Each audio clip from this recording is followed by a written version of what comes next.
तुमच्या घरात पैसा येतो पण टिकत नाहीये का? ईएमआय, कर्ज, लोन आणि आर्थिक तणावामुळे रात्री झोप लागत नाहीये का? तर आज मी तुम्हाला असा एक सोपा उपाय सांगणार आहे, जो श्रद्धा आणि विश्वासाने केल्यास कर्जमुक्तीच्या दिशेने मार्ग मोकळा करू शकतो. हा व्हिडिओ अगदी शेवटपर्यंत नक्की पहा. नमस्कार मित्रांनो, मी प्रियांका आजच्या नवीन व्हिडिओमध्ये स्वागत करते. पूर्वीच्या काळात लोकांचे जीवन साधे होते. लोक कमी गरजा ठेवून समाधानी जीवन जगत होते. परंतु आजची जी काही परिस्थिती आहे ती पूर्णपणे बदललेली आहे. आजच्या काळात जवळपास प्रत्येक व्यक्ती कोणत्या ना कोणत्या प्रकारच्या कर्जाशी जोडलेली आहे, बरोबर. घर घ्यायचं असेल तर होम लोन, गाडी घ्यायची असेल तर वाहन कर्ज घ्यावं लागतं, मुलांच्या शिक्षणासाठी एज्युकेशन लोन घ्यावं लागतं, व्यवसायासाठी बँकेकडून कर्ज घ्यावं लागतं, क्रेडिट कार्डचं बिल असेल आणि अनेकदा वैद्यकीय म्हणजे हॉस्पिटलचा खर्चासाठी सुद्धा कर्ज घ्यावं लागतं. मित्रांनो, गरीब आणि मध्यमवर्गीय कुटुंबासाठी तर कर्ज घेणं ही गरज बनलेली आहे, बरोबर. कारण आज आपण जी वस्तू 10,000 रुपयांची आहे ती पैसे साठवून घेईपर्यंत 20 किंवा 30,000ची होऊन जाते. म्हणूनच अनेकांना ईएमआयच्या आधारावर जीवन जगावं लागतं. पण समस्या तेव्हा सुरू होते जेव्हा अचानक घरात एखादा मोठा खर्च येतो किंवा कोणाचं तरी ऍक्सिडेंट होतं, कोणाची तरी तब्येत बिघडते, मुलांचं शिक्षण असेल किंवा लग्न कार्य असेल किंवा इतर अनपेक्षित खर्च, ज्यामुळे खूप आपल्याला पैसे लागत असतात आणि मग मासिक जो काही बजेट आहे पूर्णपणे कोलमडून जातं. ईएमआय भरताना त्रास होतो, बँकेचे फोन येऊ लागतात, आपल्याला मानसिक तणाव जाणवू लागतो, मानसिक त्रास वाढतो, रात्री झोप लागत नाही, खूप टेन्शन येतं. जर तुम्ही अशा परिस्थितीतून जात असाल मित्रांनो, तर आजचा जो हा उपाय आहे तुमच्यासाठी खूप सात्विक उपाय आहे, उपयुक्त ठरू शकतो. परंतु हा उपाय सांगण्यापूर्वी एक अतिशय महत्त्वाची गोष्ट इथे मी सांगू इच्छिते, ती लक्षपूर्वक ऐका.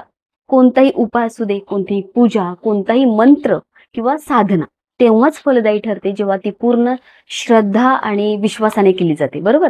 चला आपण करून पाहूया. जमलं तर जमलं, अशा भावनेने केलं म्हणजे ते उपाय केले तर सहसा अपेक्षित परिणाम ते देत नाही. करायचे म्हणून करू नका. हा उपाय करताना मनात पूर्ण तुमच्या सकारात्मकता ठेवावी लागणार आहे.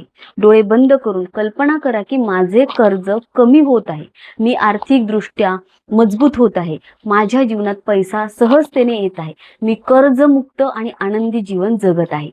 थोडंसं कल्पना करा डोळे बंद करून. ही जी भावना आहे इतकी प्रबळ आहे ना, तितका मानसिक फायदा आणि सकारात्मक परिणाम अधिक जाणवू लागतो. आता जाणून घेऊया उपायासाठी लागणारं साहित्य, आजचा महत्वाचा पॉइंट. तर तुम्हाला लागणार आहे मातीचे 9 दिवे, कच्च्या सुताचा पांढरा धागा, 5 लवंगा ज्यांना फूल असलेलं पाहिजे आणि 5 काळी मिरी आणि मोहरीचं तेल. आता उपाय कसं करायचं ते पहा. शुक्रवारी दिवसभरात मातीचे दिवे तुम्ही घरी कधी घेऊन येऊ शकता शुक्रवारपर्यंत. रात्री झोपण्यापूर्वी एक दिवा घ्यायचा आहे. त्यानंतर कच्च्या सुताचे 9 तुकडे तुम्हाला कापायचे आहे. प्रत्येक तुकडा तुम्हाला साधारण इतका, ह्या मधल्या बोटाच्या लांबी इतका किंवा थोडा मोठा असला तरी चालेल, कापायचा आहे. हे 9 धागे एकत्र करून वातीसारखी वळवायची आहे.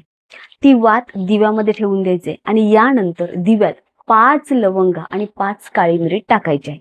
आता हा दिवा मोहरीच्या तेलाने तुम्हाला भरायचा आहे. लक्षात ठेवा मित्रांनो, या उपायात फक्त मोहरीचं तेल वापरायचं आहे, बाकी कोणतंही नाही. यानंतर हा जो तयार केलेला दिवा आहे तुमच्या झोपण्याच्या जागेवर डोक्याच्या बाजूला सुरक्षित ठिकाणी ठेवायचं, जेणेकरून तिथे हात वगैरे झोपेत लागणार नाही अशा ठिकाणी तुम्ही ठेवून द्यायचं. डावीकडे किंवा उजवीकडे ठेवलं तरीही चालेल, फक्त तो पडणार नाही याची तुम्हाला काळजी घ्यायची. संपूर्ण रात्र तो तसाच राहू द्यायचा आहे. शनिवारी सकाळी स्नान करून आंघोळ करून झाल्यानंतर तयार राहा आणि यानंतर तो दिवा घेऊन तुम्हाला पिंपळाच्या झाडाजवळ जायचं आहे. दिव्यातील जी काही वात आहे ती बाहेर काढा आणि पिंपळाच्या झाडाखाली दिवा प्रज्वलित करा. ओके. दिवा लावताना म्हणजे दिवाची वात आहे ती थोडीशी बाहेर काढायची आणि तीच वात तुम्हाला लावायची आहे. दिवा लावताना मनात तुमच्या कर्जाची रक्कम आठवायची आहे आणि पुन्हा सकारात्मक भावना ठेवून असं बोलायचं की माझे कर्ज कमी होत आहे, माझ्या जीवनात आर्थिक स्थैर्य येत आहे, मी कर्जमुक्त होत आहे. जर जवळ पिंपळाचं झाड नसेल तर मित्रांनो, तुम्ही हा जो दिवा आहे तो हनुमान मंदिरात श्री हनुमानजींसमोर लावू शकता, काही प्रॉब्लेम नाही.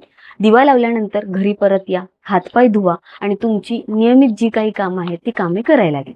हा उपाय सलग तुम्हाला 9 शनिवारी करायचा आहे. किती? 9 शनिवार. म्हणजे प्रत्येक शुक्रवारी रात्री दिवा तयार करून बाजूला ठेवायचा आहे आणि शनिवारी सकाळी जाऊन तो पिंपळाच्या वृक्षाखाली किंवा हनुमानजींच्या समोर प्रज्वलित करायचा आहे. मित्रांनो, कोणताही उपाय हा जादूची कांडी नसतो, पण श्रद्धा असेल, सकारात्मक विचार ठेवत असाल, योग्य नियोजन केलात, खर्चावर नियंत्रण केलं आणि सातत्यपूर्ण प्रयत्न यांची जर जोड मिळाली तर जीवनात तुमच्या सकारात्मक बदल घडू शकतात. आणि असं आपलं कारण का मित्रांनो, बघा इथे एक गोष्ट लक्षात घ्यायची आहे. अनेक लोक पहिल्या किंवा दुसऱ्या आठवड्यातच परिणाम शोधू लागतात की कधी फरक पडेल, मी तर चालू केलंय दिवा लावणे, आणि मग असं म्हणतात की काही फरक पडला नाही, याचा काहीच फायदा होत नाही. पण मित्रांनो, श्रद्धा आणि सातत्य या दोन गोष्टी खूप महत्वाच्या आहेत. जर तुम्ही बघा, यासाठी मी एक उदाहरण सांगते. शेतकरी बी पेरल्यानंतर दुसऱ्या दिवशी पीक आले का पाहत बसतो का? तो नाही, तो काम करत राहतो, पुढचे पण जे काही क्रिया ते करत राहतो. तसं तुम्हाला संयम ठेवायचा आहे. त्याचप्रमाणे उपाय करताना देखील संयम तुम्हाला आवश्यक आहे. आणखीन एक गोष्ट मित्रांनो, की कर्जमुक्ती म्हणजे फक्त कर्ज फेडणे नाहीये, बरोबर, तर आर्थिक शिस्त निर्माण करणे सुद्धा आहे. पैसा योग्य ठिकाणी तुम्हाला वापरायचा आहे, तो जास्त खर्च करायचा नाहीये, बचत करण्याची सवय लावून घ्यायची आहे. आणि देवाने दिलेल्या प्रत्येक रुपयाचे महत्व तुम्हाला समजून घ्यायचं आहे. खूप महत्वाचा पॉइंट. ओके, म्हणून हा उपाय करा, पण त्यासोबत आर्थिक नियोजन सुद्धा तुम्हाला करायचं आहे. विश्वास ठेवा, सकारात्मक राहायचं आहे आणि जेवढी जमेल तेवढी मेहनत करायची आहे आणि देवाच्या कृपेवर तुम्हाला श्रद्धा ठेवायची आहे. ईश्वर योग्य वेळी योग्य मार्ग नक्कीच दाखवतो मित्रांनो. त्यामुळे संयम ठेवा आणि तुम्ही मात्र हा उपाय करत असताना आर्थिक शिस्त सुद्धा तुम्हाला पाळायची आहे. अनावश्यक खर्च टाळायचा आहे, बचत करण्याचा मात्र प्रयत्न करायचा आहे आणि देवावर विश्वास ठेवायचा आहे. हे मी वारंवार सांगत आहे.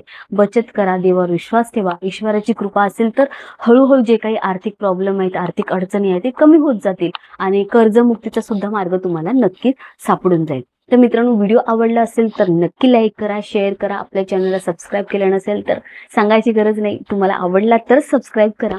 तर भेटूया पुढच्या नवीन व्हिडिओमध्ये. तोपर्यंत श्री स्वामी समर्थ. हर हर महादेव. ओम नमः शिवाय. धन्यवाद. श्री स्वामी समर्थ. धन्यवाद. Thank you universe.